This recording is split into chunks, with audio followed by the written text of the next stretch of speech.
Amanda with Straightsmile Solutions, straightsmilesolutions.com, and I've been sitting on this piece of content. A lot of people have been asking about it because I don't want to get myself sued by Align Technology. Just a friendly reminder, I don't work for them, never have, never will. I've never taken a cent from them. I do make a lot of content about Invisalign because it is the top tier premium aligner product, and it's something that we use in our offices, and I do care for it. There's a lot of aligner companies out there, and depending on the case that you pick, and your training and your experience, you might be able to use another brand with that case that you pick, maybe not all the cases that you pick. And that's why I think it's important that you're just understand orthodontics and aligners in general so that you can choose a lower lab fee product if it works for that case and that patient. So nothing wrong with that, and you're allowed to use more than one product. The iffy situation comes when you do a bait and switch, is what I call. And I'm not going to go into the gossip of this new, it's not that much new of a lawsuit, but it is a lawsuit that is, we've all known that Invisalign or Align technology now, especially with AI and everything like that, they are able, instead of manually making sure everyone is respecting the Invisalign Align technology terms and conditions, which you have to opt into every year. It'll pop up on your portal and say, I'm re-agreeing to the terms and conditions. It's a very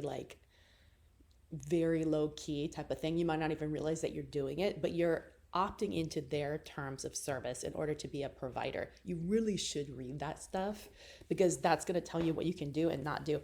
Now, that is a question you can totally ask your territory manager when you sign up, or whoever your territory manager is. It's okay if you do other types of orthodontics in your practice. It's okay if you do other types of aligners in the practice. What you can't do is you cannot do a bait and switch. That means you cannot just only advertise all over your website, in your blogs, in your social media, Invisalign, Invisalign, Invisalign, Invisalign, and then be dispensing another brand of aligners, but calling it Invisalign. Can't do that. That seems pretty obvious, right? The problem is if Invisalign is such a generalized term that consumers call everything Invisalign. It's, people like to say it. I think I actually came up with this. If you look in my YouTube channel 8 years ago, it was a blog. In my blog, on my website, you can look up the keyword Kleenex, and I did a piece of content, and actually it might have been more than 8 years ago, saying Invisalign is like Kleenex, and they got, oh my goodness, my Invisalign rep got so pissed. She stopped talking to me after that, and she left. She was so offended. She tried to escalate it to her superiors, and they can't make me. What's wrong with saying that? There's nothing wrong with saying that.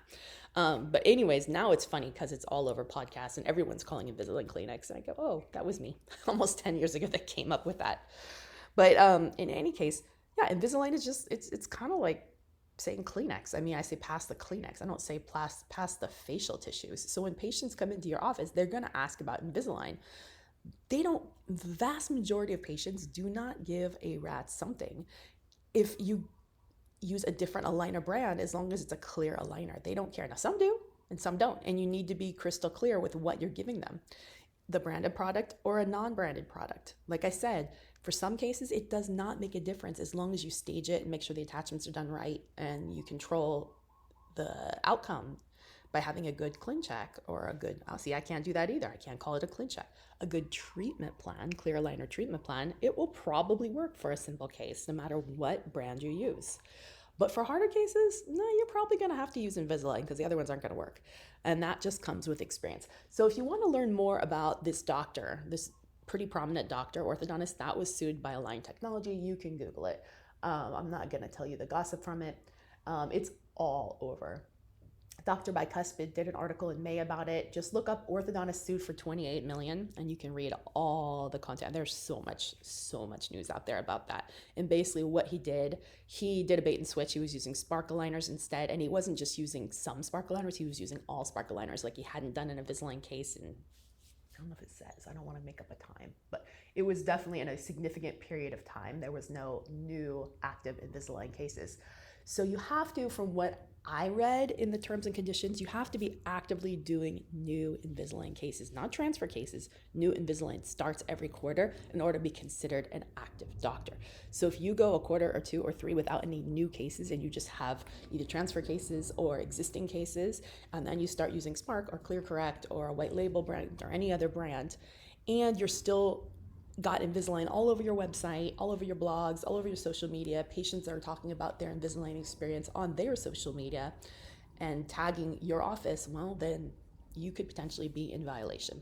So, yeah, you have to really basically what this one podcast I listened to yesterday, and I apologize, I cannot find it now. I listened to so many podcasts yesterday, but it was interesting. It was someone who knew this stuff really well, and she basically said that you need to have on your website, you need to have two opt-in pull-down menus, one for Invisalign, one for the other brand of aligners.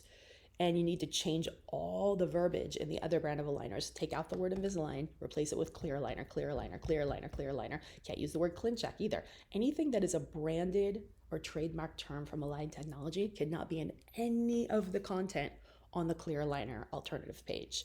So someone needs to go through and scrub that.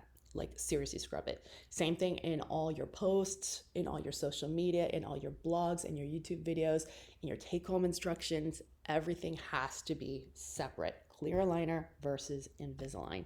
And that's what you have to do. As soon, it's got to be separate. So it's going to be time consuming to do that. And that's why, in our office, we haven't done an alternative brand in a while just because it's too much of a hassle to change everything over in the website, in in the take-home instructions, in all the narratives and all the social media. We're still doing Invisalign because we have the iTeros, and we just think it's just easier. And in time you're gonna get that volume discount if you keep doing it.